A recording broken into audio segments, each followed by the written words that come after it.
संयुक्त मिश्रा ने कहा कि ऑक्सीजन जो थेरेपी जो भेजो उसके सुपर परिणाम प्राप्त हो रहे हैं। मैंने उन्हें यह भी नहीं वादा किया था। हमारी मृत्यु दर मध्य प्रदेश में तेजी से घट रही है। वहीं जो संदेश है निश्चित रूप से मरीज स्वस्थ के मिलते जाएंगे। वहीं क्योंकि इसका चक्र ऐसा हो जाता है, कभी कभी तो ऐसा हो जाता है हम ही सोचते हैं कि क्या करें। अब सच सतना में एक कानूनी अनुमति लेकर व्यक्ति गुजरात से आ गया। वह पैरालिसिस अटैक था। उसने कहा है कि मैं अपना अंतिम सांस अपने घर पर लेना चाहता हूँ। वह था तो आ गया, कोरोना क्वारंटाइन किया गया और वहीं तो वह पीड़ित था तो उसके बेटे का भी करना पड़ा। इस तरह के मामले जो बस सामने बाहर से आ रहे हैं। मरीज तो मिलेंगे। इस चक्र को तोड़ने के लिए जो मोदी ने कहा है, भले लॉकडाउन मिल रहे लेकिन टाइम तो लगेगा।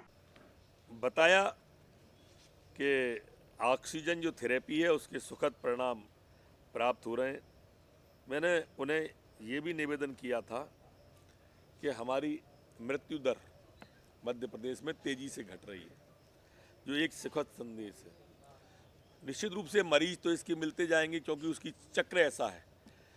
अब चक्र ऐसा हो जाता है कभी कभी तो कि अब हम क्या करें ये सोचते हैं। अब जैसे सतना के अंदर एक अनुमति लेके गुजरात से व्यक्ति आ गया, तो पैरालिसिस अटैक था, अंतिम दिन थे, मर्सी मामला था, दया का मामला था। वहाँ की सरकार ने अनुमति दी। उसने कहा कि मैं अंतिम समय अपनी सांस अपने घर पे लेना चाहता हूँ। अब वो आ गया, यहाँ आया तो क्वारंटाइन किया तो वो कोरोना से पीड़ित था। वो था तो उसके बेटे को भी करना पड़ा, उसमें जांच करनी पड़ी और उसकी भी करनी पड़ी, नाती की। अब तीनों ही हो गए वो।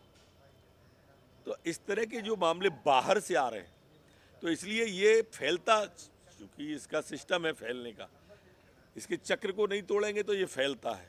तो मरीज तो मिलेंगे लेकिन ठीक करेंगे, ये दृढ़ इच्छा शक्ति है।